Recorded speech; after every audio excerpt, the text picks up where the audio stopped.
नमस्कार, मैं अभिषेक राज, CEO founder easy global. दोस्तों, हीट एंड टेम्परेचर चैप्टर हम लोग पढ़ रहे हैं और इसमें आज के जो टॉपिक है वो है mixing of heat. Mixing of heat के बारे में समझाएंगे कि जब दो टेम्परेचर की वस्तुओं को, मान लीजिए किसी का टेम्परेचर 50 डिग्री सेल्सियस है और किसी का टेम्परेचर 70 डिग्री सेल्सियस है, और इन दोनों वस्तुओं को एक साथ जब मिलाएंगे उस समय मिलाने के बाद उस पूरी बॉडी का टेम्परेचर क्या होगा उसके बारे में हम लोग समझेंगे। मतलब मिक्सिंग ऑफ टेम्परेचर, दो अलग अलग वस्तुओं का टेम्परेचर को, दो अलग अलग वस्तुओं को जब एक में कंबाइन कर देंगे तो कंबाइन वाला टेम्परेचर क्या होगा उसके बारे में हम लोग समझेंगे।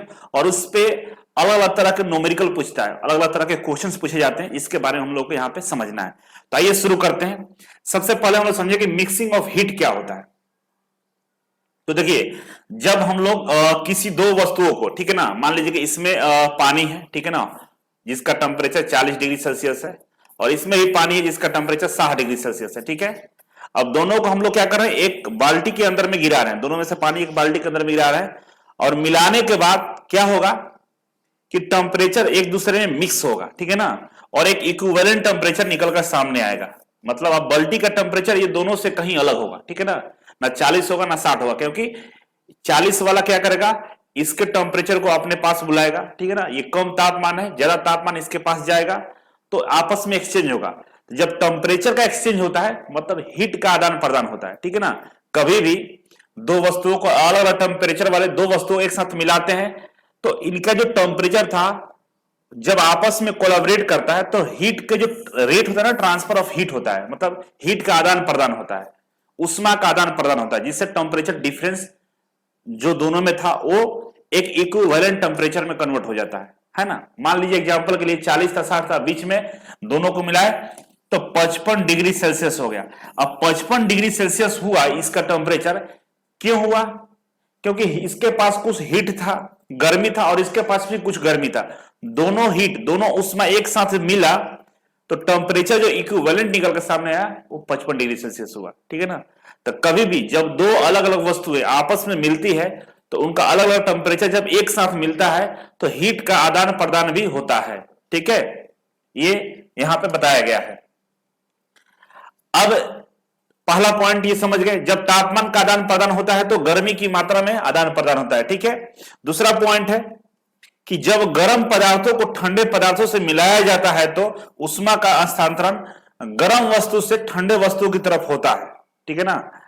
यह प्रक्रिया तब तक चलती है जब तक दोनों वस्तुओं का तापमान एक जैसा ना हो जाए। समझिए इसका मतलब, देखिए मान लीजिए कोई एक वस्तु ये है, ठीक है ना, M1 वस्तु है जिसका टेम्परेचर हम मान के चले कि 40 डिग्री सेल्सियस है, ठीक है ना, और एक दूसरा वस्तु है M2 है जिसका टेम्परेचर 60 डिग्री सेल्सियस है, ठीक है। अब हमें बताइए कि हीट का आदान प्रदान कैसे होगा, इसका हीट इसमें जाएगा या इसका हीट इसमें आएगा, मतलब इसका उष्मा इसके अंदर जाएगा या इसका उष्मा इसके अंदर आएगा। तो जिसका टेम्परेचर ज्यादा होता है ना उसका उष्मा कम वाले टेम्परेचर के पास में जाता है, मतलब इसका उष्मा इसके पास जाएगा, ठीक है। और ये कब तक जाएगा, जब तक दोनों का टेम्परेचर सेम ना हो जाए। तो दोनों का टेम्परेचर मान लीजिए कि 55 डिग्री हो गया, दोनों का टेम्परेचर सेम हो गया, 55 डिग्री हो गया, तब हीट का जो आदान प्रदान था वो रुक जाएगा, बंद हो जाएगा। अब इसका उसमें इसके पास नहीं जाएगा, टेम्परेचर क्यों, क्योंकि दोनों में टेम्परेचर सेम हो गया, ठीक है। ये समझ गए, आगे बढ़ते हैं। अब यहां पे ये कंक्लूजन निकल कर हमारे सामने आता है, ठीक है ना। क्या कंक्लूजन निकल कर सामने आता है कि जो हमारे पास एक वस्तु था M1, ठीक है, जिसका टेम्परेचर 40 डिग्री सेल्सियस था, और जो दूसरा वस्तु था हमारे पास M2, इसका टेम्परेचर 60 डिग्री सेल्सियस था, ठीक है। तो इन दोनों का टेम्परेचर का जो आदान प्रदान हुआ, मतलब हीट का जो ट्रांसफर हुआ वो कैसे कितना हुआ, तो देखिए heat lost by the body at higher temperature, heat lost by body at higher temperature. ये जो बॉडी है जो हायर टेम्परेचर पे, ये अपना हीट को क्या किया, लॉस किया मतलब इसको दे दिया। Heat gain by the body at lower temperature, ये दोनों इक्वल हो जाता है, दोनों इक्वल हो जाता है, ठीक है ना।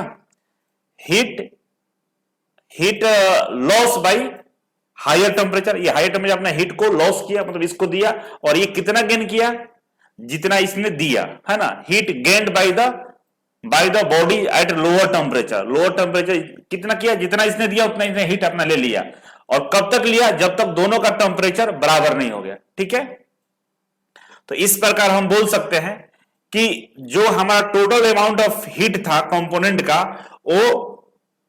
वो जो फाइनल रिजल्ट मिल के आएगा वो हमारा मिक्सचर का जो हीट होगा उसके बराबर होगा। दो सब्सटेंसों में जो हमारा कितना हीट है, कितना टेम्परेचर है, वो कैसे पता चलेगा? दोनों का जो मिक्सचर टेम्परेचर हमारे पास आएगा ना, या मिक्सचर हीट आएगा, उसी के बराबर होगा। ठीक है, तो कह सकते हैं यहां पे हम कि M1 into S1 into T1। S1 क्या है? स्पेसिफिक हीट है। ठीक है ना, M1 मतलब मास है, S मतलब स्पेसिफिक हीट हो गया, और T मतलब टेम्परेचर हो गया। तो M1 S1 T1 plus M2 S2 T2 है ना। यहां था ना M1 था, एक M2 था। ठीक है ना, टेम्परेचर इसका 60 था, इसका 40 था। ठीक है ना, स्पेसिफिक हीट दिया रहता है। तो क्या करेंगे हम लोग? M1 into S1 into T1, M1 S1 T1 plus में, यहां प्लस होगा, plus M2 S2 T2, M2 S2 दिया रहेगा और T2, ये दोनों को आपस में जोड़ेंगे तो जो हमारा फाइनल रिजल्ट निकल कर आएगा वो होगा M1 S1 plus M2 S2। ठीक है ना, ये ऐड कर देंगे तो हमारा टेम्परेचर जो यहां पे आएगा ना, इक्विवेलेंट टेम्परेचर आएगा। बोले थे ना, मान लीजिए 60 है 40 है, दोनों को मिलाने के बाद जो फाइनल टेम्परेचर हो रहा है 55 हो रहा है, तो जो 55 जो टेम्परेचर आ रहा है इसको इक्विवेलेंट टेम्परेचर बोलते हैं। क्या बोलते हैं? टीएम बोलते हैं, इक्विवेलेंट टेम्परेचर बोलते हैं। ठीक है ना, इक्विवेलेंट टेम्परेचर बोलते हैं। ठीक है, एमोन क्या है? मास ऑफ द सब्सटेंस है। ठीक है ना, इसका जो मास है उसको एमोन बोलेंगे। एस क्या? Specific heat of the substance है। ठीक है ना, टीएम का है? टेम्परेचर ऑफ मिक्सचर, मिक्सचर का जो टेम्परेचर उसको T1 बोल रहे हैं, टीएम बोल रहे हैं। ठीक है, M2 क्या है? Mass of second substance, M2 मतलब मास ऑफ सेकंड सब्सटेंस, और S2 क्या है? Specific heat of second substance. ठीक है, तो इस तरह से हम आगे इस पे न्यूमेरिकल देखें, समझ में आ जाएगा। ये फॉर्मूला को ध्यान में रखना होगा। ठीक है ना, कि जब दो मिक्सचर अलग अलग, जो दो वस्तुएं, दोनों को हम लोग जोड़ते हैं तो हमारा एक इक्विवेलेंट टेम्परेचर निकल कर सामने आता है। ठीक है, आगे बढ़ेंगे। अब आगे बढ़ेंगे तो unit amount of heat, unit इकाई उष्मा का। ठीक है ना, उष्मा का मात्रा, इकाई, यूनिट अमाउंट ऑफ हीट। ठीक है ना, तो पहला पॉइंट है कि एसआई इकाई में गर्मी का जो मात्रा होता है ना वो जूल होता है। ठीक है ना, व्युत्पन्न इकाई जूल होता है। ठीक है ना, the drive unit of amount of heat SI unit is 1 joule. ठीक है ना, क्या होता है? 1 जूल होता है। इकाई यूनिट का जो हीट का जो मात्रा होता है वो 1 जूल होता है। ठीक है, स्पेसिफिक हीट क्या होता है भाई? तो it is also expressed as the amount of heat required to raise the temperature of unit mass of substance through 1 degree Celsius. बोल रहा है कि किसी एक यूनिट मास के, किसी भी एक मास का टुकड़ा जो भी हो, मास मतलब वजन, एक यूनिट मास मतलब एक स्मॉल टुकड़ा हो, कोई पदार्थ हो, उसके 1 डिग्री टेम्परेचर को बढ़ाने के लिए जितना हमें हीट की आवश्यकता होती है, जितना उष्मा की आवश्यकता होती है, उसको हम बोलते हैं स्पेसिफिक हीट बोलते हैं। ठीक है ना, यही लिखा हुआ हिंदी और इंग्लिश दोनों में। ठीक है ना, हिंदी में इसे 1 डिग्री सेल्सियस के माध्यम से किसी पदार्थ के इकाई द्रव्यमान के तापमान को बढ़ाने के लिए आवश्यक गर्मी की मात्रा के रूप में व्यक्त किया जाता है। ठीक है ना, 1 यूनिट मास को 1 डिग्री टेम्परेचर बढ़ाने के लिए जो हमें हीट की आवश्यकता पड़ती है उसको हम लोग स्पेसिफिक हीट बोलते हैं। ठीक है, अब अकॉर्डिंग टू रूल हम लोग एसआई इकाइयों में 1 डिग्री सेल्सियस के माध्यम से 1 किलो पानी के द्रव्यमान को गर्म करने के लिए आवश्यक गर्मी की मात्रा को हम लोग क्या कहते हैं? यांत्रिक समतुल्य बोलते हैं। मतलब इसको इक्विवेलेंट मानते हैं, मैकेनिकल इक्विवेलेंट मानते हैं। 1 केजी जो पानी होता है ना, इसके टेम्परेचर को 1 डिग्री बढ़ाने के लिए जो हीट हमें लगता है, जो हमें हीट कंज्यूम करना पड़ता है, उसको हम लोग इक्विवेलेंट मानते हैं, वाटर का इक्विवेलेंट मानते हैं। ठीक है ना, ये लिखा हुआ। और ये कितना होता है? 4.2 किलो जूल पर केजी डिग्री सेल्सियस। कितना होता है? 4.2 किलो जूल पर केजी डिग्री सेल्सियस ये होता है। 1 केजी पानी को 1 डिग्री टेम्परेचर बढ़ाने के लिए जो हमें उष्मा लगती है वो 4.2 किलो जूल पर केजी डिग्री सेल्सियस होता है, और इसको बोलते हैं पानी का स्पेसिफिक हीट। पानी का स्पेसिफिक हीट बोलते हैं। और इसको कैलोरी में लिखते हैं कभी कभी ना, तो कैलोरी में लिखते हैं 1 कैलोरी पर ग्राम पर ग्राम डिग्री सेल्सियस, ठीक है ना। ये पानी का स्पेसिफिक हीट ये भी होता है और वो भी होता है, ठीक है। अब इसको कैलोरी को किलो, कैलोरी को इसी ग्राम में ही हम लोग यूनिट में डिवाइड करके लिखते हैं, ठीक है ना। तो ये भी होता है और ये भी होता है। ये किलो जूल है, किलो जूल पर केजी है, और ये कैलोरी पर ग्राम सेंटीग्रेड है, ध्यान रखिएगा, ठीक है।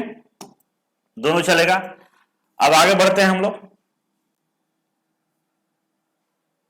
तो आगे सेम वही कंडीशन है, ठीक है। अब quantity of heat needed for a substance to raise the temperature, बोला कि अब हम लोगों को पढ़ना है कि कितना क्वांटिटी चाहिए, कितना उष्मा चाहिए हमें 1 डिग्री टेम्परेचर बढ़ाने के लिए किसी भी पदार्थ के लिए, ठीक है ना। तो आपको मालूम ही है, अभी हम लोग पढ़ रहे थे कि 1 डिग्री किसी भी पदार्थ के टेम्परेचर को बढ़ाने के लिए जितना भी उष्मा की हमें जरूरत पड़ती है उसको क्या बोलते हैं, स्पेसिफिक हीट बोलते हैं, विशिष्ट उष्मा बोलते हैं। हिंदी में क्या बोलते हैं हम लोग, विशिष्ट उष्मा बोलते हैं, ठीक है। अब यहां पे एक फॉर्मूला है, उष्मा हीट निकालने का फॉर्मूला है, ठीक है ना। हीट निकालना तो हीट किससे डिनोट करते हैं, क्यू से करते हैं, ठीक है ना। क्यू इक्वल टू होता है एम एस और डेल्टा टी, ठीक है, डेल्टा टी होता है। ये हीट, किसी वस्तु का उष्मा निकालना हो तो इस फॉर्मूले पर रख के निकाल सकते हैं। और ये फॉर्मूला में एम मतलब क्या हो गया, एम मतलब मास हो गया, ठीक है, एम मतलब मास हो गया, और एस मतलब हो गया स्पेसिफिक हीट, स्पेसिफिक हीट, ठीक है। और डेल्टा टी मतलब हो गया टेम्परेचर डिफरेंस, मतलब T2 माइनस T1, दो टेम्परेचर रहेगा ना, दो वस्तु है, दो टेम्परेचर रहेगा, 1 और 2, M1 है M2 है, तो दोनों का टेम्परेचर रहेगा तो T2 में से T1 को घटा देंगे, मतलब ज्यादा में से कम को घटा देंगे, उसको हम डेल्टा टी बोलेंगे। और घटाने के बाद जो रिजल्ट आएगा उसको यहां लिखेंगे, स्पेसिफिक हीट को लिखेंगे, इक्विवेलेंट टेम्परेचर को लिखेंगे और मास को लिख देंगे, तो हमारा क्या आ जाएगा, हीट आ जाएगा कि उस वस्तु के अंदर में कितना हीट है, ठीक है ना। ये निकालने के लिए इस फॉर्मूला का प्रयोग करते हैं। अब आगे बढ़ते हैं, 14 है, ठीक है। इससे पहले 13 क्वेश्चन हम लोग कर चुके हैं। जो बोल रहा है उसको लिखते जाइए। बोला कि a bath tube contain 40 litre of water, एमोन कितना हो गया यहां पे, 40 लीटर हो गया, ठीक है ना, 40 लीटर हो गया। एट 15 डिग्री सेल्सियस, T1 कितना हो गया, 15 डिग्री सेल्सियस, ठीक है। आगे बढ़ेंगे। And 80 litre of water, M2 कितना हो गया, 80 लीटर, ठीक है, 80 litre of water at 60 degree Celsius, T2 कितना हो गया, 60 डिग्री सेल्सियस हो गया। और पूछ रहा है कि pure what is the temperature of mixer, mixer का टेम्परेचर बताइए। तो अभी हम लोग फॉर्मूला देखे थे ना, क्या देखे थे फॉर्मूला, कि M1 T1 sorry M1 into S1 into T1 plus M2 into S2 into T2 equal to होता है M1 S1 plus M2 S2 और TM, TM यही पूछ रहा है, टेम्परेचर इक्विवेलेंट पूछ रहा है कि टेम्परेचर में डिफरेंस कितना होगा। इस फॉर्मूले पर रख के हम लोग निकालेंगे तो हमारा T इक्विवेलेंट निकल जाएगा, ठीक है। तो यहां पे रखेंगे, तो रखिए यहां पे, ठीक है। तो यहां पे सबसे पहले लिखेंगे हम लोग M1 कितना है, 40 इंटू वाटर का कितना होता है स्पेसिफिक हीट, 4.2, ठीक है ना, 4.2, ठीक है। और ये 40 जो लीटर है ना, इसको केजी में लिख सकते हैं, कोई दिक्कत नहीं है, ठीक है ना। 4.2 इंटू टेम्परेचर कितना है, पहला 15 है, ठीक है ना, 15 प्लस में M2 कितना है, 80 है, इंटू S2 कितना है, 4.2 है, और T2 कितना है, 60 है, ठीक है ना। अब इसको बाटा में ला सकते हैं ना, इक्वल टू TM इधर लिख देंगे, इसको बाटा में ला दीजिए, नीचे आ जाएगा, कितना है, 40 इंटू 4.2 प्लस 80 इंटू 4.2, ठीक है। तो आप देखिए प्लस के बाद 4.2 सब में कॉमन है ना, तो 4.2 को हम लोग कॉमन ले सकते हैं यहां से, है ना। 4.2 को इसमें से बाहर निकालिएगा, 4.2 को तो आ जाएगा हमारा 40 इंटू 15 प्लस में 80 इंटू 60, ठीक है। नीचे भी आ जाएगा कॉमन 4.2, तो जाएगा 40 इन 40 प्लस कितना हो जाएगा, 80 हो जाएगा। ठीक है, 4.2 कट गया, इक्वल टू क्या है इधर, टीएम है। यही टेम्परेचर इक्विवेलेंट है। इसको सोल्व कीजिएगा तो आपका इक्विवेलेंट जो टेम्परेचर आ जाएगा TM equal to 45 degree Celsius. कितना आ जाएगा, 45 डिग्री सेल्सियस आ जाएगा। इसको सोल्व करके देख लीजिएगा। ठीक है, इसको सोल्व कीजिएगा तो आ जाएगा। ठीक है, 15 नंबर। ठीक है, इसको देखिए, एक container contain 25 KG of water. ठीक है ना, अमाउंट कितना है, 25 केजी। ठीक है, initial temperature of container and water is 25 degree Celsius. T1 कितना है, 25 डिग्री सेल्सियस। ठीक है ना, कंटेनर और वाटर दोनों का, इसमें कंटेनर भी है मतलब जिसमें पानी रखा हुआ है, और वाटर का भी टेम्परेचर दे दिया हमारा 25 डिग्री सेल्सियस। ठीक है, अब आगे बढ़ते हैं। Calculate the heat required to heat the water to boiling temperature. ठीक है ना, बोल रहा है कि हमें बॉइलिंग टेम्परेचर तक हमें क्या करना है, वाटर को हीट करना है। तो बॉइलिंग टेम्परेचर वाटर कितना होता है, T2 100 डिग्री सेल्सियस होता है ना। ठीक है, assume water equivalent of container is 1 kg। Water equivalent बोला है कि 1 kg है। अब यहां पे टेम्परेचर डिफरेंस देखिए कितना है। टेम्परेचर डिफरेंस की हम बात करें डेल्टा टी का, तो शुरू में टेम्परेचर कितना था, 25 डिग्री सेल्सियस था, और इसको गर्म करके हमको कितना करना है, 100 डिग्री सेल्सियस करना है, यही ना करना है। तो यहां पर निकाल दिए 100 माइनस 25, तो आपका आएगा 75 डिग्री सेल्सियस, यही आएगा ना। और पूछ क्या रहा है कि हमसे निकालना है, क्या निकालना है भाई, हमको हीट निकालना है। कैलकुलेट द हीट पूछ रहा है ना। हीट का फॉर्मूला क्या था, Q equal to M S delta T, यही होता है ना। एम यहां पर कितना दिया हुआ है, 25 केजी दिया हुआ है, 25 केजी, इंटू एस जो है ना, यहां पे हम लोग कैलोरी में लेंगे। क्यों, क्योंकि आंसर इसका कैलोरी में दिया हुआ है। ठीक है ना, आपको तो पहले चारों ऑप्शन मालूम होगा ना, उसके अकॉर्डिंग सोल्व करना होगा। तो कैलोरी होता है 1 calorie, specific heat of water calorie में होता है 1 कैलोरी अपन ग्राम पर डिग्री सेल्सियस। ठीक है, और इंटू डेल्टा टी कितना है, 75 है।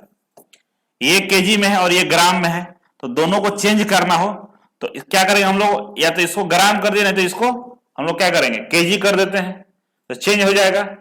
ठीक है, तो हम क्या करेंगे, ऊपर हम लोग 1000 से गुना कर देंगे। तो इसको इस तरह से लिख सकते हैं, 25 इंटू 1000 ग्राम हो सकता है ना, इंटू 1 इंटू 75 अपन ग्राम डिग्री सेल्सियस। तो ग्राम ग्राम यहां से कट जाएगा। ठीक है, गुना करने के बाद जो फाइनल रिजल्ट हमारा यहां आएगा, गुना कीजिएगा, गुना करने के बाद जो निकल कर सामने आएगा वो आएगा हमारा 18,075 कैलोरी। कितना आएगा, 18,075 कैलोरी आएगा। ठीक है, 18,7500 कैलोरी आएगा, 7500 है। ठीक है, 3 जीरो यहां रहेगा, 3 जीरो रहेगा यहां पे, ये कैलोरी है। अब ये कैलोरी है, तो इसको हम किलो कैलोरी में बदलना हो, ठीक है ना, तो कैसे बदलेगा, 1000 से डिवाइड कर देंगे तो आ जाएगा 1875 KCl, किलो कैलोरी। ठीक है ना, ये हो गया हमारा हीट किसका, कंटेनर का, वाटर का जो कंटेनर है उसका वो हीट निकल कर आ गया। क्यू किसका निकला है, वाटर का, QW निकला है। ठीक है ना, QW किसका निकला है, वाटर का, 1875 किलो कैलोरी है। ठीक है, अब उसका तो हीट निकल गया, टोटल हीट पूछ रहा है, तो जिसमें हम लोग गर्म कर रहे हैं पानी को, उसका भी तो अपना एक हीट होगा।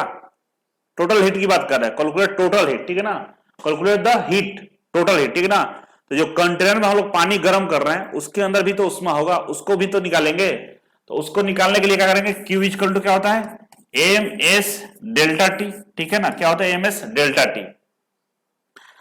अब MS का वैल्यू दिया हुआ है, वाटर इक्विवेलेंट लिखा है ना, देखिए यहां पे वाटर इक्विवेलेंट 1 kg है। ठीक है ना, यहां पे लिखा है assume water equivalent of container. Container का वाटर इक्विवेलेंट का मतलब कंटेनर का मास और स्पेसिफिक हीट दोनों मिलाकर 1 kg है। ठीक है ना, दोनों 1 kg दे दिया है, 1 मान लेते हैं, और डेल्टा टी 75 पहले से है, तो ये कितना हो जाएगा, 75 किलो कैलोरी हो जाएगा। ठीक है ना, 75 किलो कैलोरी हो जाएगा।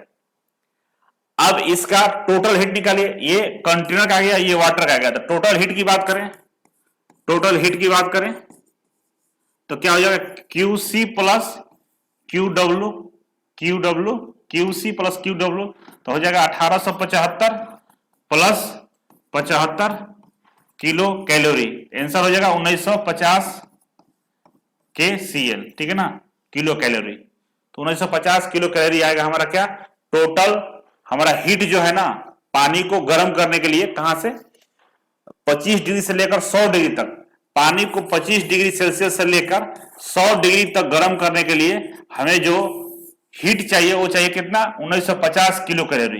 क्यों, क्योंकि क्यूसी जो आया हुआ है ना, ये जो क्यूसी आया हुआ है, एक कंटेनर को गर्म करने में हीट लग जाएगा। किसको, जिसमें पानी रखा हुआ है ना कटोरा, उसको गर्म करने में हमको इतना लग जाएगा, और पानी को गर्म करने में हमको इतना लग जाएगा। तो टोटल हीट कितना हो गया, ये और ये दोनों को जोड़ दीजिए, ये टोटल हीट हो जाएगा। ठीक है, इस तरह से आपको फॉर्मूले पर रख के चेक कर लेना है। यहाँ पे हम लोग 16 नंबर देखते हैं। ठीक है, इसमें हो जाएगा 300 gram of water at 25 degree Celsius. ठीक है ना, 300 ग्राम ऑफ वाटर, मतलब एमोन कितना दिया है, 300 ग्राम है। T1 कितना है, तो 25 डिग्री सेल्सियस है। ठीक है, mixed with 200 gram of water, किसके साथ मिलाया जा रहा है, M2 हो गया हमारा 200 ग्राम। ठीक है, और T2 हो गया 85 ग्राम, 85 डिग्री सेल्सियस, ग्राम नहीं।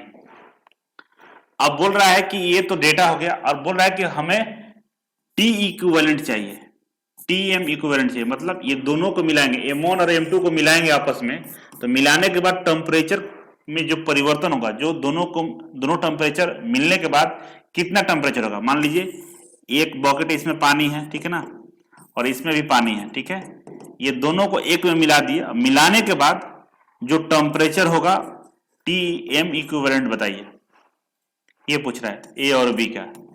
तो एक तरीका आपको बताया था ना कि M1 S1 और T1 plus M2 S2 T2 equal to M1 S1 plus M2 S2 bracket में TM। इस पे डेटा रख के निकाल लीजिए, सब डेटा दिया हुआ है यहाँ पे। और S2 आपको पानी का मालूम ही है, ग्राम है तो 1 लिख दीजिएगा, कैलोरी 1 कैलोरी पर ग्राम डिग्री सेल्सियस होता है। ठीक है, रख के निकाल लीजिए, निकल जाएगा। नहीं तो एक दूसरा तरीका है, सिखा देते हैं। दूसरा तरीका हम यहाँ पे सिखा देते हैं, डेटा तो मिट गया है, फिर से एक बार लिख देते हैं। ठीक है, दूसरा तरीका आपको हम बता देते हैं, समझ लीजिए दूसरा तरीका क्या है। दूसरा तरीका से पहले इसको डेटा को थोड़ा सा लिख लेते हैं। ये 300 है, ठीक है ना, ये 200 है, और T2 हो गया हमारा 85। हीट निकाल लेते हैं, एक बार इसका हीट निकालते हैं और इसका हीट निकालते हैं, दोनों का इक्वल कर लेते हैं। Heat gain equal to heat loss निकाल लेते हैं। ठीक है ना, हीट गेन, ठीक है ना, equal to heat loss. Heat gain कौन करेगा, जिसका टेम्परेचर कम होगा वही ना हीट लेगा। किसका टेम्परेचर बढ़ेगा, जिसका टेम्परेचर कम है, और किसका घटेगा, जिसका टेम्परेचर ज्यादा है। तो टेम्परेचर किसका कम है, पहला M1 S1 और T1 का। ठीक है ना, तो हीट, इसका हीट निकालेंगे इसका, तो ये होगा MST, M1 S1 T1, और ये कौन सा है, M2 S2 और T2, यही ना है। M1 कितना है भाई, M1 यहां पर 300 ग्राम है। ठीक है, और S1 कितना है, तो 1 लेंगे, ग्राम में होगा तो 1 कैलोरी पर ग्राम डिग्री सेल्सियस होगा। ठीक है, और T1 कितना होगा, तो T1 यहां पे मान लीजिए कि T1 तो दिया हुआ है, और यहां पर डेल्टा T होता है ना, डेल्टा T होता है, ये भी डेल्टा T होता है, टेम्परेचर डिफरेंस होता है। तो जो हमारा फाइनल टेम्परेचर निकालना है उसको हम x मान लेते हैं। ठीक है, ये x है, तो T1 कितना है भाई, 25 है, तो इसको निकाल सकते हैं ना कि 25 किसको x माने, इसको x मान लिया, तो x माइनस 25 लिख सकते हैं इसको ना, क्योंकि फाइनल टेम्परेचर कितना होगा दोनों को मिलाने के बाद x होगा, x माने है, तो x में से 25 घटा देंगे, तो यहां लिख देंगे इंटू x माइनस 25। ठीक है, इधर आते हैं तो M2 कितना है, 200 ग्राम है, स्पेसिफिक हीट कितना था, 1 कैलोरी पर ग्राम डिग्री सेल्सियस, और डेल्टा T यहां कितना होगा, ये 85 डिग्री सेल्सियस है, और तो तो ये हायर है और ये लोअर है, तो जो इक्विवेलेंट टेम्परेचर आता है ये दोनों के बीच का होगा ना, 25 और 85 के बीच का होगा, तो 85 से वो कम होगा, मतलब 85 माइनस एक्स हो जाएगा, ठीक है ना, ये होगा 85 माइनस एक्स, ठीक है। अब ग्राम ग्राम कट जाएगा, यहाँ भी ग्राम ग्राम कट जाएगा, डिग्री सेल्सियस, ये डिग्री सेल्सियस और डिग्री सेल्सियस यहाँ रहेगा, कट जाएगा, ठीक है। अब इसको सिंप्लीफाई करेंगे तो आंसर आ जाएगा। सिंप्लीफाई कैसे होगा, तो इधर वाला को करते हैं, ये 300 ग्राम, 300 ग्राम नहीं है, ग्राम तो खत्म हो गया, कट गया है, 300 एक्स माइनस 25, यही होगा ना, 300 into 1, 300 x minus 25 equal to 200, 200 into 1 200 हो गया, और 85 माइनस एक्स, यही होगा ना। इसको सिंप्लीफाई करोगे तो हो जाएगा 300 एक्स माइनस 25, 75, 7500, ठीक है, इक्वल टू ये 200 है, 200 में 85 से गुना करेंगे तो आएगा हमारा 17,000, 17,000 माइनस 200 एक्स, ठीक है। अब इसको बुला लो इधर एक्स वाले को एक जगह, तो 300 एक्स और 200 एक्स कितना हो जाएगा, 500 एक्स, ये उधर जाएगा तो 17,000 अब 7500 दोनों जुड़ जाएगा तो कितना हो जाएगा, दोनों जुड़ कर हो जाएगा 24,500। अब एक्स इक्वल टू यहां से निकाल लो, इसको हम यहां पे लिख देते हैं, ठीक है ना, यहां पे ये यहां पर ला दिए, एक्स इक्वल टू हो जाएगा 24,500 अपन में 500 हो जाएगा। ये कट कुट करने के बाद S equal to 49 degree Celsius आएगा आपका आंसर, कितना आएगा, 49 डिग्री सेल्सियस। हो गया सोल्व। ऐसे बना लीजिए, नहीं तो ऐसे बना लीजिए, दोनों में से यही तरीका है, दूसरा कोई तरीका नहीं है, ऐसे आपको बना लेना होगा, ठीक है। चलिए अगला क्वेश्चन देखते हैं। अगला क्वेश्चन हमारा 17 नंबर है, बोल रहा है कि 20 gram of common salt at 91 degree Celsius, MO1 कितना है, 20 ग्राम है, T1 कितना है, 91 डिग्री सेल्सियस है, ठीक है। Emerge in 250 gram of turpentine oil eight 13 degree Celsius. कोई ऑयल है तो M2 कितना है हमारा, 250 ग्राम, 250 ग्राम, ठीक है। और आपका T2 है 13 डिग्री सेल्सियस, ठीक है। बोल रहा है कि the final temperature is found to be 16 degree Celsius. TM equivalent कितना है, 16 डिग्री सेल्सियस दिया हुआ है, ठीक है। अब पूछा if the specific heat of turpentine oil is 0.428, specific heat of T लिख देते हैं, ठीक है ना, कितना दिया हुआ, 0.428। Calculate the specific heat of common salt, salt का स्पेसिफिक हीट बताइए, साल्ट का क्या बताना है, स्पेसिफिक हीट बताना है। तो ये भी तो सिंपल है, दोनों का हीट का इक्विवेलेंट कर लेते हैं, heat gain equal to heat loss कर लेते हैं यहां भी, और निकल जाएगा, सिंपली से एकदम सिंपल तरीके से निकल जाएगा। आइए निकाल लेते हैं, क्या बोलेंगे हम लोग, heat gain equal to heat loss, यही होता है ना।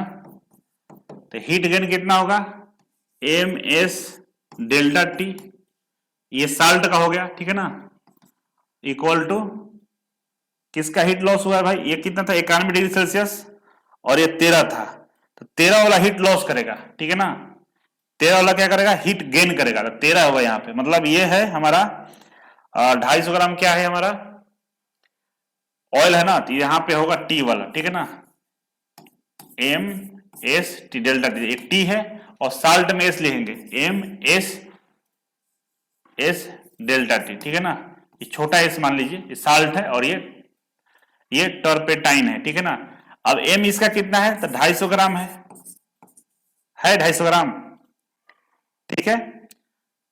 S कितना है, तो S इसका दिया हुआ 0.428 इंटू 0.428, ठीक है, इंटू टेम्परेचर डिफरेंस कितना हो जाएगा, ये 13 है, 13 में से 16 घटा दीजिए तो 3 हो जाएगा, ठीक है ना, 3 डिग्री सेल्सियस हो जाएगा, ठीक है, ये 3 हो जाएगा, इक्वल टू हो जाएगा हमारा इधर साल्ट का, देख लीजिए साल्ट का वजन कितना है, 20 ग्राम है, स्पेसिफिक हीट इसी का निकालना है साल्ट का, और डेल्टा टी कितना हो जाएगा, 91 था और इधर 16 आया, तो 91 में से 16 घटा दीजिएगा तो कितना आएगा भाई, 91 में से क्या करना है, 16 को घटा देना है, तो हो जाएगा 75,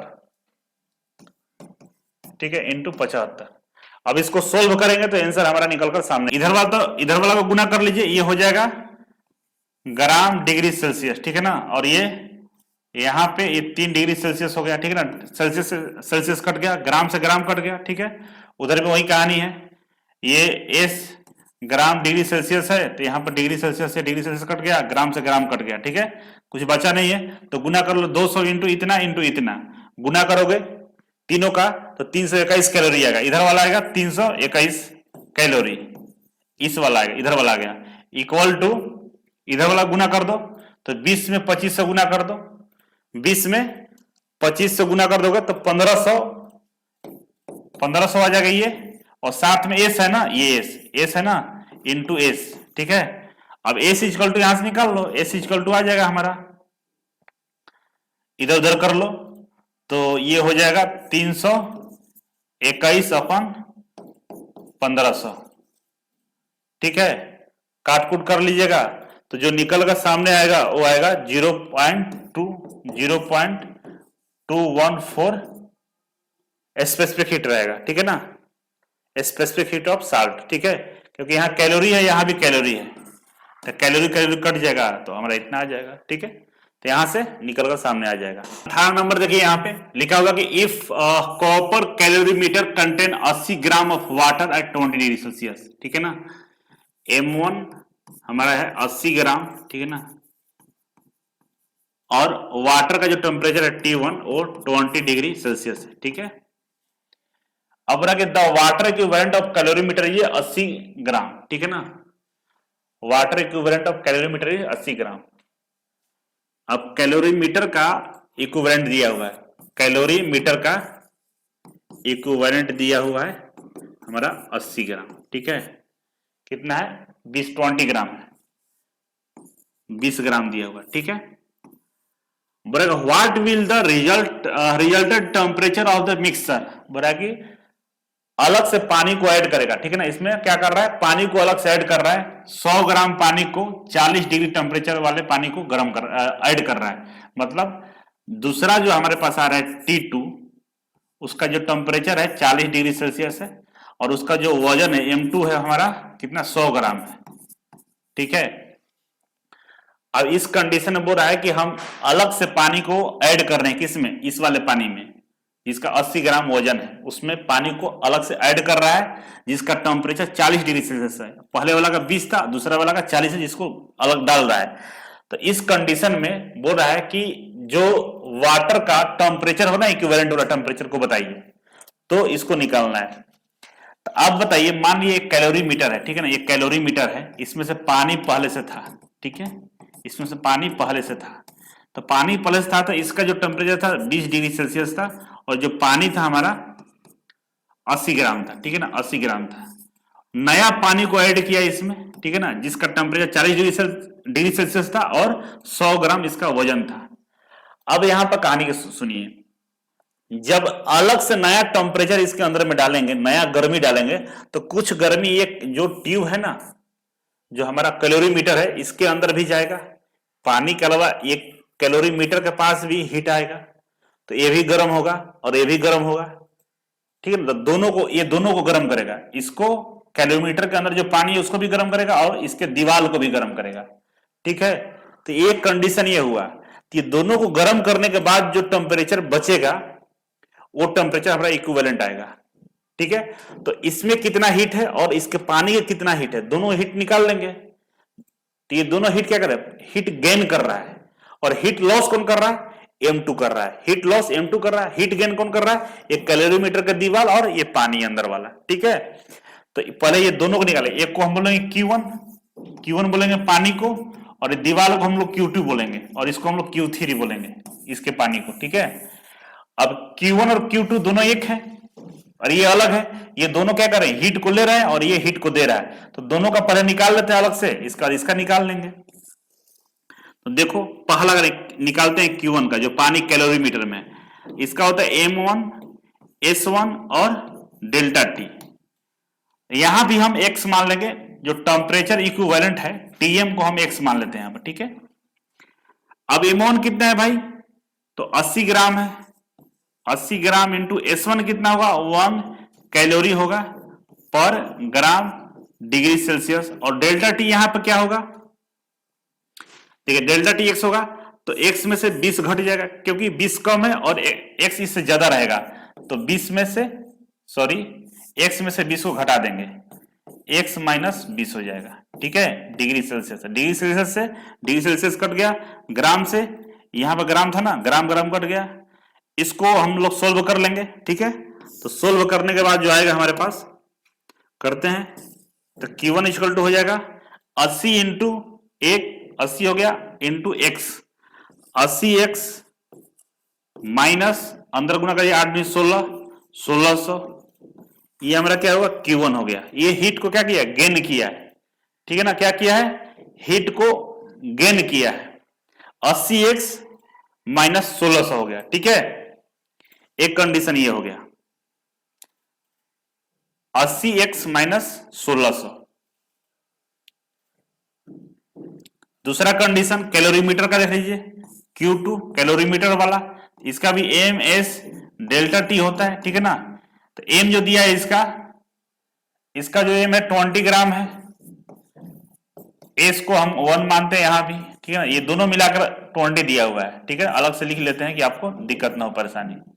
ग्राम से ग्राम कट गया, डेल्टा टी यहां क्या हो जाएगा, डेल्टा टी कुछ नहीं होगा, इसका जो टेम्परेचर है इसका टेम्परेचर यहाँ पे हम लोग मानेंगे, ठीक है ना, इसका भी टेम्परेचर को मान लेंगे उतना ही, ठीक है, कैलोरीमीटर का भी, तो x माइनस 20 ये भी रहेगा क्योंकि कैलोरीमीटर के अंदर ही पानी रखा होता है, इसका भी टेम्परेचर वही रहेगा, तो क्या होगा, x माइनस 20 यहाँ भी हो जाएगा, ठीक है। इसको सिंप्लीफाई करिए तो जो Q2 आएगा यहाँ पे 20x हो जाएगा, 20x माइनस 200 400 हो जाएगा ना, 20 इंटू 20 400, ठीक है। ये दूसरा केस हो गया, ये दोनों को जोड़ लेंगे, दोनों क्या किया है, हीट को गेन किया है, हीट को क्या किया, गेन किया है, तो दोनों को हम लोग यहां पे जोड़ेंगे, ठीक है, दोनों को जोड़ लेंगे, दोनों को जोड़ने के बाद अब आगे का रिजल्ट देखते हैं हम लोग, ठीक है। Q1 और Q2 को जोड़ते हैं, अब जगह कम दिख रहा है तो आगे हम बढ़ते हैं, ठीक है ना, इसको दोनों को जोड़ लेते हैं, तो जोड़ लीजिए 80x है, कुछ जोड़ेंगे इस तरह से, इधर इधर इधर वाला रफ कर सकते हैं, ठीक है ना, ये देखिए Q1 प्लस Q2, ये क्या किया, हीट को गेन किया है, हीट इसके अंदर आया है, तो Q1 के पास कितना है, 80x minus 1600 plus 20x minus 400, ये है ना, तो 20x 80x जुड़ेगा तो कितना हो जाएगा, 20 80x 100x हो गया, और 16x 400x माइनस 2000 हो जाएगा ना, ये हमारा Q आ गया इक्विवेलेंट, मतलब ये दोनों को मिलकर इतना हीट आया है इसके अंदर में, तो पानी जब डाले है ना तो दोनों के पास ये हीट आया है, ये हीट को लिया है, ठीक है ना, ठीक है, ये कंडीशन आ गया मेरे पास। अब Q1 और Q2 इतना आ गया, अब हमको करना क्या है कि भाई अब इसका Q3 निकाल लेते हैं, Q3 निकाल लेते हैं, ठीक है ना। तो Q3 क्या है, हीट को इन्होंने लॉस किया है, हीट क्या क्या लॉस किया, इन लोगों को हीट दिया है, तो Q3 निकालेंगे, तो Q3 क्या निकल जाएगा हमारे यहाँ पे, एम एस डेल्टा टी, ठीक है ना। एम कितना है इसका, तो 100 ग्राम है, ठीक है। एस कितना है इसका, और एस इसका कितना है, तो एस के लिए हम क्या करेंगे, एस इसका वाटर ही है ना, तो इसका 1 ले लेंगे, कैलोरी में निकालना है, ठीक है ना, 1 कैलोरी पर ग्राम डिग्री सेल्सियस, ठीक है। डेल्टा टी कितना हो जाएगा इसका, तो डेल्टा टी देखिए इसका टेम्परेचर ज्यादा है और यहां कम था, ठीक है ना, एक समान थे क्या, इक्विवेलेंट वाला, तो एक से ये ज्यादा होगा और एक से ये कम होगा, ठीक है। तो क्या करेंगे यहां पे 40 माइनस एक्स कर देंगे, ठीक है, 40 माइनस एक्स करेंगे, क्योंकि एक्स का वैल्यू हमेशा 40 से कम आएगा। क्यों? क्योंकि ये मैक्सिमम टेम्परेचर है और ये मिनिमम है, तो मैक्सिमम और मिनिमम के बीच में ही इक्विवेलेंट आता है। ठीक है, तो इंटू हो जाएगा 40, कलर चेंज कर लेते हैं, दिखाई देगा आपको। इससे पहले जो किए थे उसी तरह से इसको भी कर लेना है। इंटू क्या हो जाएगा यहाँ पे, इंटू 40 माइनस एक्स, यही होगा ना। क्या होगा, 40 माइनस एक्स। अब इसको सिंप्लीफाई करो तो हो जाएगा हमारा Q3 इक्वल टू 100, कट गया ग्राम से ग्राम, डिग्री सेल्सियस यहां कट जाएगा, तो 100 इंटू 40 4000 माइनस 100x, ये हो जाएगा। ठीक है ना, Q3 हो जाएगा। ठीक है, अब Q3 को और इसको दोनों को इक्वल कर लेंगे तो हमारा आंसर निकल कर सामने आ जाएगा। इतना कैलकुलेशन कर लिए हैं, अब इधर वाले को मिटा देते हैं। ठीक है, इसको मिटा देते हैं, इनिशियल है। ठीक है, अब दोनों इक्विवेलेंट कर लो, तो 4000 माइनस 100x इक्वल टू वो कितना है, 100x माइनस 2000, यही ना है 2000। ठीक है, अब कर लो इंटरचेंज इधर से उधर, इक्वल टू है तो 100x है, ये प्लस माइनस 100x है, दोनों एक दूसरे में जाएगा, इसको इधर इसको इधर करो तो 4000 माइनस है तो प्लस 2000 हो जाएगा, इक्वल टू 100 पहले से इधर है 100x है, अब प्लस में ये माइनस इधर आएगा तो प्लस 100x हो जाएगा, तो ये 200 हो जाएगा। ठीक है, ये कितना हो गया, 200 हो गया, ये 6000 हो गया, तो 200x equal to 6000, x equal to क्या हो जाएगा, 6000 भागा 200, कटा दो, डबल जीरो कट गया और इससे कट गया 30 आ गया, तो x इक्वल टू क्या होगा, 30 डिग्री सेल्सियस। मतलब वाटर का इक्विवेलेंट जो टेम्परेचर था वो 30 डिग्री सेल्सियस था। ठीक है ना, अब इतना सारा कैलकुलेशन करना पड़ेगा तब जाकर निकल कर सामने आएगा। निकल गया सामने, कितना आया, 30 डिग्री सेल्सियस आया। तो इसी तरह से सबका, बहुत बड़ी भारी बात नहीं है, बस थोड़ा सा ध्यान लगाओगे ये बन जाएगा। ठीक है, अच्छा क्वेश्चन है, थोड़ा थोड़ा समझना होगा, ध्यान देखो। ठीक है, find the amount of heat required to boil 15 gram of ice at -8 degree Celsius. ठीक है ना, अब यहां पर समझिए, लिखते जाइए। आइस की बात कर रहा है, जो आइस होता है ना, बर्फ का टुकड़ा, एमोन कितना है, तो 15 ग्राम दिया हुआ है। ठीक है, 15 ग्राम। टेम्परेचर कितना है, T1 -8 डिग्री सेल्सियस। ठीक है, अब latent heat of ice, latent heat of ice गुप्त उष्मा के बारे में बोल रहा है, ये है हमारा 336 जूल पर ग्राम। ठीक है ना, per gram. Latent heat of ice cube, latent heat of steam, पानी को जब गर्म कर रहे हैं तो स्टीम भी हो बनेगा, तो स्टीम का इतना दिया हुआ है। ठीक है ना, relative specific heat of ice इतना दिया हुआ है। अब इसको निकालना है, तो देखो पहले बर्फ का टुकड़ा है, बर्फ का टुकड़ा पिघल कर पानी बनेगा, तो पानी बनेगा तो 0 डिग्री सेल्सियस रहेगा। ठीक है ना, -8 डिग्री से इसको हीट देंगे तो पिघलना शुरू हुआ और कहां तक आएगा, 0 डिग्री तक आएगा। इसका एक अलग हीट होगा। ठीक है, इसके बाद 0 डिग्री से लेकर 0 डिग्री तक ही बर्फ का जो टुकड़ा है वो पानी बन रहा होगा। कितना भी उष्मा दीजिएगा, कितना भी उष्मा दीजिएगा, लेकिन जब तक बर्फ का टुकड़ा पानी बन रहा है, पानी का टेम्परेचर नहीं बढ़ेगा। तो यहां भी एक हीट अलग से पैदा होगा। फिर 0 डिग्री से 100 डिग्री कर रहे हैं, स्टीम बना रहे हैं। ठीक है ना, वहां तक भी क्या होगा, एक अलग हीट लगेगा, और स्टीम से सुपर हीटेड करने में भी अलग लगता है। ठीक है, तो ओवरऑल करना क्या है, तो बोला कि find the amount of heat required to boil 15 gram ice -8 degree Celsius. ठीक है ना, और क्या करना है, बॉयल करना है, पानी को बॉयल करना है। 15 ग्राम के पानी को बॉयल करने में हमें कितना हीट का रिक्वायर्ड पड़ेगा उसी के बारे में पूछ रहा है। ठीक है ना, कितना हीट का रिक्वायरमेंट होगा। ठीक है, अब ये जो हीट का रिक्वायरमेंट होगा तो 3 तरीके से होगा। पहला होगा -8 डिग्री सेल्सियस से लेकर हम 0 डिग्री सेल्सियस तक जाएंगे, यहां एक अलग हीट आएगा जिसको हम लोग Q1 बोल देंगे। अब 0 डिग्री सेल्सियस से लेकर, ठीक है ना, Q2 की हम बात कर रहे हैं, Q2 क्या होगा, 0 तक पहुंच गया। अब 0 डिग्री सेल्सियस पे बर्फ होगा, बर्फ से पानी बनेगा, 0 डिग्री सेल्सियस में ही हीट दे रहे हैं, टेम्परेचर में वृद्धि नहीं होगा, ये Q2 हो जाएगा। और Q3 होगा आपका अलग से, फिर 0 डिग्री सेल्सियस से लेकर 100 डिग्री सेल्सियस तक। कहां तक, 100 डिग्री सेल्सियस तक, जहां स्टीम पानी उबलने लगेगा। यहां पे एक और कंडीशन बनेगा Q4 का। Q4 क्या होगा कि 100 डिग्री जब पानी है, वाटर है जो उबल रहा है, तो 100 डिग्री पर ही एक और घटना घटेगा, स्टीम बन रहा होगा। क्या बन रहा होगा, स्टीम बन रहा होगा, ठीक है ना। तो ये अलग से निकालेंगे। स्टीम के कंडीशन में जब बॉयल होगा उस कंडीशन में, जब 100 डिग्री पहुंचेगा उस कंडीशन में, जब जीरो रहेगा, आइस से बर्फ बन रहेगा उस कंडीशन में, और जब बर्फ से पानी की ओर बढ़ेगा उस कंडीशन में। ये सारे कंडीशन में निकालेंगे, 4 वो हीट निकालेंगे और क्या करेंगे, ऐड कर देंगे लास्ट में।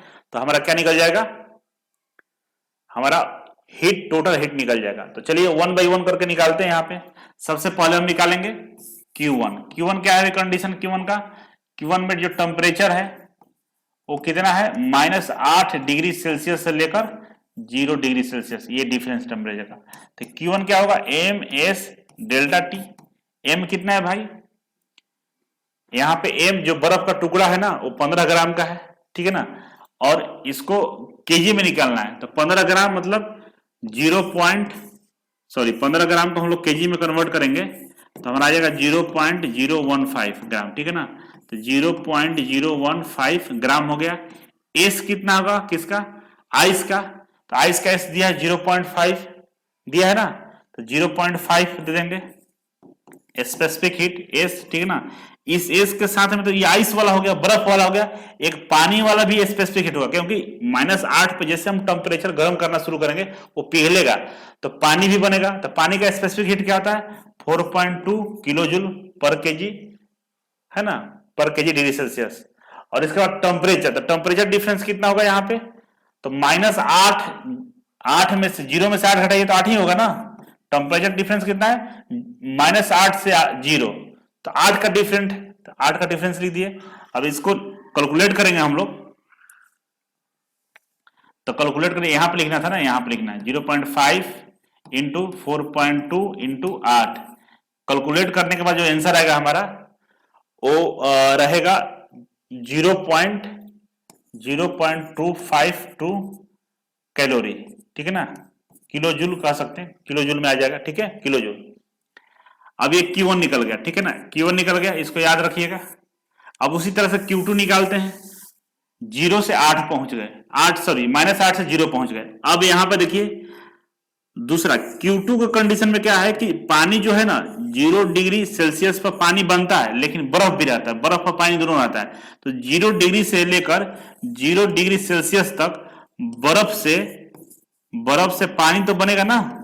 और इस कंडीशन में हमेशा जब तक ये बर्फ पिघल कर पानी नहीं हो जाता है, वाटर का टेम्परेचर कितना रहेगा, 0 डिग्री सेल्सियस रहेगा। मतलब बर्फ से पानी बनने की जो प्रक्रिया, यहां भी हीट हमें लगेगा, ठीक है ना।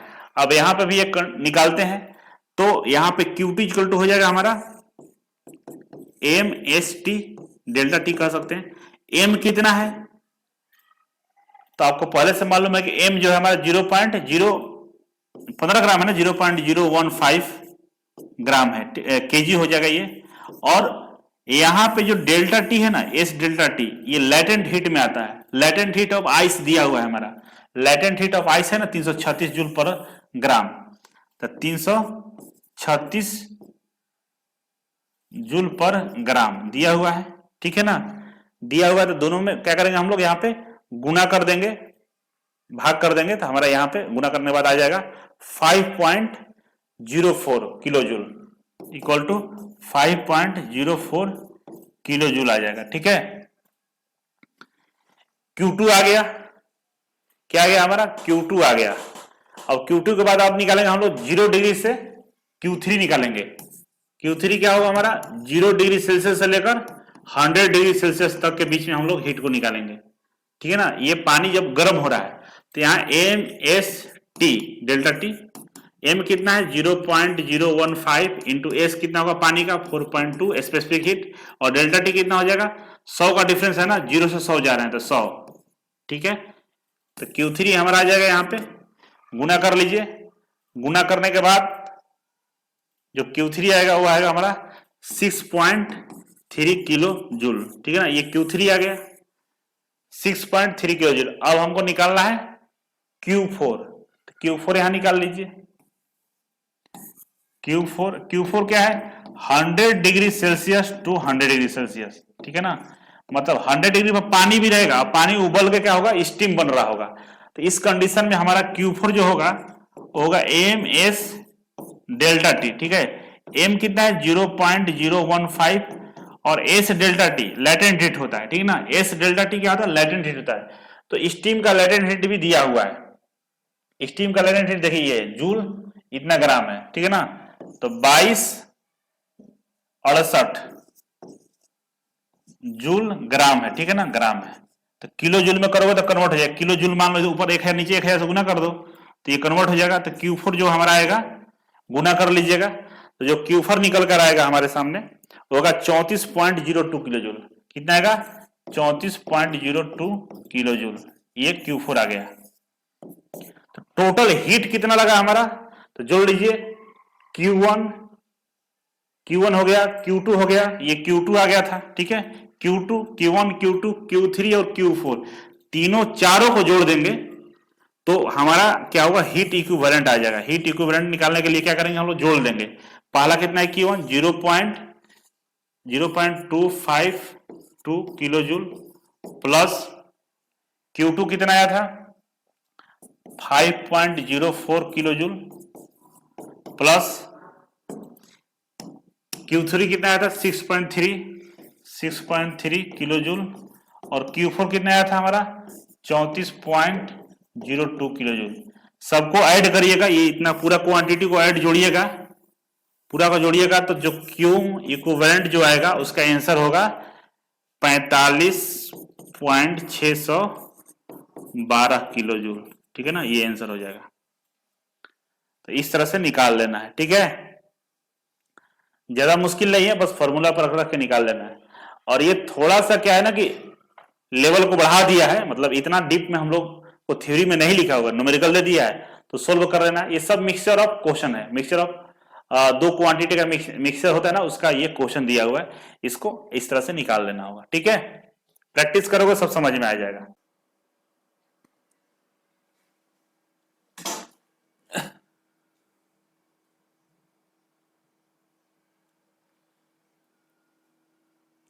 तो चलिए लास्ट टॉपिक है इस चैप्टर का, अंतिम टॉपिक है और इसका नाम है थर्मल कंडक्टिविटी एंड इंसुलेटर्स। इसमें इंसुलेटर के बारे में पढ़ना है, ठीक है, नाम जानना है केवल कौन कौन से इंसुलेटर होते हैं, ज्यादा कुछ नहीं है, थ्योरी है, समझ लीजिए। बोल रहा है कि the material which restrict heat flow is a called insulating material. बोल रहा है कि जो उष्मा के प्रवाह को रोकता है ना, जो उष्मा के प्रवाह को रोकता है उसको हम लोग क्या बोलते हैं, इंसुलेटिंग मटेरियल बोलते हैं। मतलब इंसुलेटिंग मतलब कि जिसमें हीट का प्रवाह ना हो, अचालक हो, ठीक है ना, हीट का अचालक हो, उष्मा का अचालक हो, उसको हम लोग इंसुलेटिंग मटेरियल बोलेंगे, ठीक है।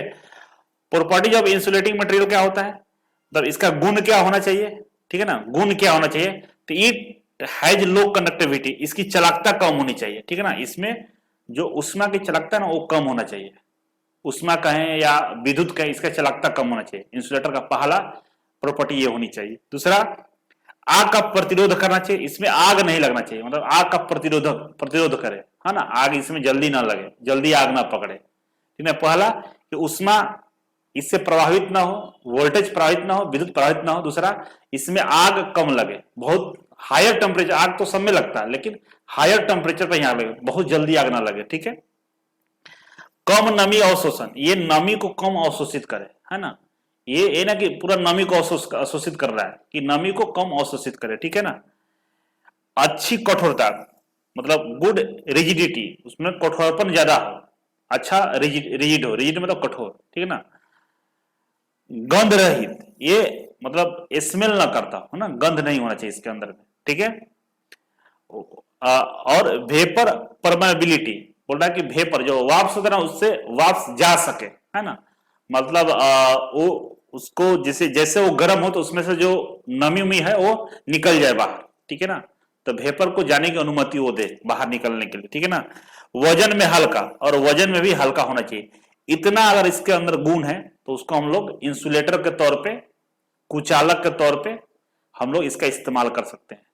कंडक्टर मतलब चालक, इंसुलेटर मतलब कुचालक, जो विद्युत और उष्मा का कुचालक हो, इंसुलेटर हो। ये सब चीजें अगर किसी में है तो उसको हम लोग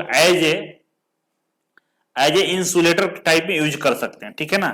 एग्जाम्पल के लिए रबड़ हो गया, ठीक है ना, ग्लास हो गया, ऑयल हो गया, बहुत सारे ऐसे ऑयल है जो उष्मा का प्रवाह नहीं होने देते हैं, डायमंड हो गया, और ड्राई वुड हो गया, लकड़ी हो गया, ये सब क्या है हमारे इंसुलेटर है, ठीक है ना। आगे बढ़ते हैं। अब जो सिलेक्शन ऑफ इंसुलेटिंग मटेरियल, अब सिलेक्शन हम कैसे करेंगे, इंसुलेटिंग जो मटेरियल होते हैं, कुचालक जो सामग्री होता है उसका सिलेक्शन कैसे करेंगे। तो सिलेक्शन करने के लिए सबसे पहला जो पॉइंट्स है वो है लो थर्मल कंडक्टिविटी। अभी आपको बताए थे कि कम तापीय चालकता हो, जिससे उष्मा का प्रवाह बहुत कम हो, उसको हम लोग रख सकते हैं। दूसरा हम लोग आग का प्रतिरोध, ठीक है ना, आग का प्रतिरोध होना चाहिए, वो आग का प्रतिरोध करे। नेक्स्ट है यांत्रिक शक्ति, मैकेनिकल स्ट्रेंथ ज्यादा हो, है ना, तुरंत टूट नहीं जाना चाहिए, ठीक है ना। ये इंसुलेटर है, लेकिन अगर ऐसे कि टूट गया तो कोई फायदा नहीं होगा, मतलब उसके अंदर में स्ट्रेंथ होना चाहिए, मैकेनिकल स्ट्रेंथ, ठीक है।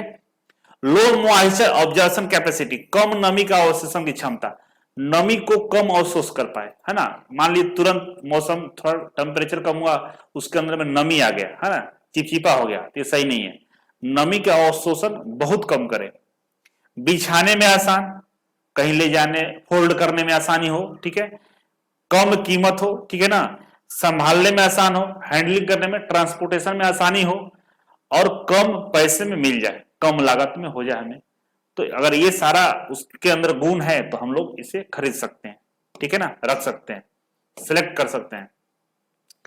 टाइप्स बोला कि कौन कौन से टाइप्स होते हैं, तो बहुत सारे टाइप्स के आते हैं, इसका कोई एक प्रकार निश्चित नहीं है, ठीक है ना। अकार्बनिक रेशेदार सेलुलर सामग्री होता है, ठीक है ना, ये अकार्बनिक होता है, कार्बनिक होता है, अकार्बनिक होता है, ठीक है ना। और रेशेदार होता है, क्या होता है, अकार्बनिक होता है और रेशेदार होता है, ठीक है। उदाहरण के लिए ग्लास, ग्लास ऊल, स्लैग ऊल, ठीक है, सेमेरिक उत्पाद, स्टेबस, एस्बेस्टस इत्यादि, ठीक है ना। अब इसमें ऑर्गेनिक, देखिए एक तो ये हो गया इनऑर्गेनिक, ठीक है, इनऑर्गेनिक हो गया। कुछ ऑर्गेनिक फाइबर्स भी होते हैं जो हमें इंसुलेटर का काम करते हैं, जैसे क्रॉक हो गया, कॉटन हो गया, रबर हो गया, फोम हो गया, साडस्ट हो गया, राइस हक्स हो गया, पॉलिस्टर हो गया, ये सब क्या है हमारे कार्बनिक है, लेकिन ये इंसुलेटर के तौर पे हम लोग इसे उपयोग में लाते हैं, ठीक है। जैसे पहला हम बात करें ग्लास ऊल का, ठीक है ना, ये है ग्लास ऊल। ग्लास ऊल क्या होता है, कुछ इस तरह से दिखता है, ठीक है ना, इस तरह से दिखता है। और इसका उपयोग हम लोग कहां करते हैं, जहां ठंड बहुत ज्यादा पड़ता है ना, तो दो दीवारों के बीच में इसे लगा देता है। जब दीवार बनाया जाता है तो इंसुलेटिंग के रूप में इसे लगाया जाता है, मतलब इतना मोटा दीवार है तो बीच में इसको लगा दिया जाता है, जिससे हीट का आदान प्रदान नहीं होता है, मतलब अंदर वाला हीट बाहर नहीं जाएगा और बाहर वाला अंदर नहीं आएगा। इस तरह से मतलब थर्मल, पूरा थर्मली कंजर्व अगर हम रूम बना रहे हैं कि हीट इसमें से क्रॉस न करे, तो दीवारों के बीच में इसे क्रॉक को लगाया जाता है। इसका नाम है ग्लास ऊल, ठीक है ना। इससे कभी भी उष्मा का ट्रांसफॉर्मेशन नहीं हो सकता है, ठीक है। यहां पर हिंदी और इंग्लिश दोनों में लिखा हुआ, available as a semi rigid resin bonded slab sheets of different densities, higher densities gives strength and lower conductivity but allow vapor transmission, available with foil और other coverings। देखिए ये बोल रहा है कि ये सेमी रिजिड होता है, मतलब ये दबाने पर दबेगा, ठीक है ना, और बॉन्डेड स्लैब होता है, इसमें बहुत सारे रेशेदारों को बॉन्ड करके बनाया जाता है, मतलब धागों को, ठीक है। और इसका डेंसिटी डिफरेंट हो सकता है, ठीक है ना, मोटा पतला हो सकता है, और ये इसके अंदर में लोअर कंडक्टिविटी होता है, उष्मा का चालकता बहुत कम होता है, ठीक है। और वेपर का ट्रांसमिशन होता है, इसमें से वेपर निकल सकता है, ठीक है ना, सूख जाएगा, कोई दिक्कत नहीं होगा। यही सब होता है ग्लास ऊल में। नेक्स्ट है क्रॉक। क्रॉक कुछ इस तरह का होता है, ठीक है ना, क्रॉक कुछ इस तरह का दिखता है। और ये क्रॉक बनता है कैसे, जो लकड़ी होते हैं ना, लकड़ी के जो छाल होता है, पौधों का जो छाल होता है ना, बड़े बड़े वृक्षों को छाल को निकाल लिया जाता है, उसी के छाल से क्रॉक का निर्माण किया जाता है। और क्रॉक के बहुत सारे देखे होंगे कवर वगैरह आता है, आप लोग लकड़ी का ये बहुत पतला सा होता है, सीट जैसा, ठीक है ना, कुर्सी वगैरह में या तकिया वगैरह खोल वगैरह में लगाते हैं लोग, मतलब फैंसी के लिए, होटल में देखे होंगे आप लोग, ठीक है। और इसे लकड़ी से ही बनाया जाता है, ठीक है ना। ये पानी का प्रतिरोध करता है, लेकिन उतना नहीं कर पाएगा, ठीक है, क्योंकि लकड़ी का है। नेक्स्ट है एक्सपांडेड पॉलीथीन थर्मोकोल। थर्मोकोल जानती होंगे, ये भी इंसुलेटर का काम करता है। जैसे आप देखे होंगे ये जो चाय पीने वाला जो कप होता है ना, ये सब हम लोग खरीदते हैं, तो उसमें अंदर में जो रखा रहता है ना, जो डिजाइन बना जिसमें कप रखा रहता है, वो थर्मोकोल का होता है। बहुत सारे हम लोग टीवी, कूलर ये सब मंगाते हैं, लैपटॉप वगैरह, मोबाइल, तो उसके अंदर में जो कवर बना रहता है, इसके अंदर में रखा रहता है, वो थर्मोकोल का ही होता है। इस तरह से दाने दाने उसमें निकले रहते हैं, ठीक है ना। इसका भी हम लोग उपयोग किस में करते हैं, इंसुलेटर के रूप में कर लेते हैं। ये लिखा हुआ कुछ अलग है, उससे कोई दिक्कत नहीं है, बस समझिए इसका नाम याद रखना है क्या क्या होता है, ठीक है। नेक्स्ट है पोली यूरोथेन, ठीक है ना, पोली यूरोथेन। ये क्या होता है भाई, तो इसको पॉलीथीन बोल सकते हैं। पॉलीथीन बोलिए, ये लिखा हुआ है, मतलब शुद्ध उच्चारण है, पॉलीथीन ही है, ठीक है ना। आप पॉलीथीन ये देखे होंगे ना, ये वाला पॉलीथीन, पन्नी जिसको बोलते हैं हम लोग, वही है, ठीक है ना। अब ये पॉलीथीन है, तो पॉलीथीन तो उसको बोलते हैं, और नाम इसका क्या है ओरिजिनल वाला, पॉलीयूरिथेन। और ये उस तरह का भी बनता है, और बहुत ज्यादा डेंस में बनाया जाए, बहुत ज्यादा मतलब इसका लेयर मोटा किया जाए तो कुछ इस तरह से भी बनता है, ठीक है ना। और इसके बहुत सारे खिलौने मटेरियल वगैरह ही बनाए जाते हैं इसका, इस मटेरियल का, ठीक है ना। तो इससे भी इंसुलेटर हम लोग बनाते हैं, ठीक है। नेक्स्ट है वुड सेविंग सार, ठीक है ना। जो हम लकड़ियों को चिकनाहट करते हैं, लकड़ी को काटते उठते हैं, तो उससे जो डस्ट निकलता है ना, उसका भी इंसुलेटर मटेरियल हम इंसुलेटिंग मटेरियल बनाते हैं, ठीक है ना। डस्ट को क्या करते हैं, रिसाइकल करके लकड़ी के छोटे छोटे गुटके बना लेते हैं, या जो भी शेप में बनाना हो, इसको पहले रिसाइकल करके पूरी तरह से मिक्स कर लेगा, ठीक है ना। मिक्स करने के बाद इसको लकड़ी का शेप दे सकता है, या जो भी इससे बनाना है बन सकता है। तो जो लकड़ी का जो डस्ट होता है ना, उससे भी हम लोग एज ए इंसुलेटिंग मटेरियल के रूप में काम में लाते हैं, मतलब कुचालक के रूप में इसका भी इस्तेमाल कर लेते हैं, ठीक है। इसके बाद आता है फेनोथर्म। फेनोथर्म क्या होता है, तो आप लोग देखे होंगे, कहीं जाते होंगे अच्छे अच्छे ऑफिस वगैरह में, तो ऊपर ये फ्लोरिंग किया रहता है, ठीक है ना। ऊपर जो फ्लोरिंग किया रहता है ना, जिसके अंदर में लाइट लगी रहती है इस तरह से, ऑफिस के अंदर में, तो इसी से किया रहता है, फेनोथर्म से किया रहता है। इस तरह से अलग अलग टुकड़ों में ये पाया जाता है, ठीक है। क्लासरूम वगैरह में आप देखे होंगे इस तरह से किया रहता है। तो इसको भी हम लोग क्या करते हैं, इंसुलेटर के रूप में काम कर लेते हैं, किसको, फेनोथर्म को, ठीक है। इस तरह से ये खत्म हो गया, ये चैप्टर यहीं तक था। और इसमें मुख्य रूप से जो हम शुरू में पढ़ाए हैं उसको पढ़ लीजिएगा, न्यूमेरिकल जितना भी करवाए हैं उसको प्रैक्टिस कर लीजिएगा, बाकी लाइव क्लास में और बेहतर ढंग से समझ लीजिएगा। और ये मेरे ख्याल से एक चैप्टर और बचा हुआ है, लीवर, मशीन एंड लीवर, उसको पढ़ लेंगे, पूरा चैप्टर हमारा कंप्लीट हो जाएगा, वो भी 5-6 दिनों में हम अपडेट कर देंगे, ठीक है। थैंक यू सो मच, पढ़ाई कर लीजिएगा, नोट्स बना लीजिएगा। मिलते हैं लाइव क्लास में, जब नोटिफिकेशन आएगा तो हम जरूर आएंगे, ठीक है। Thank you so much.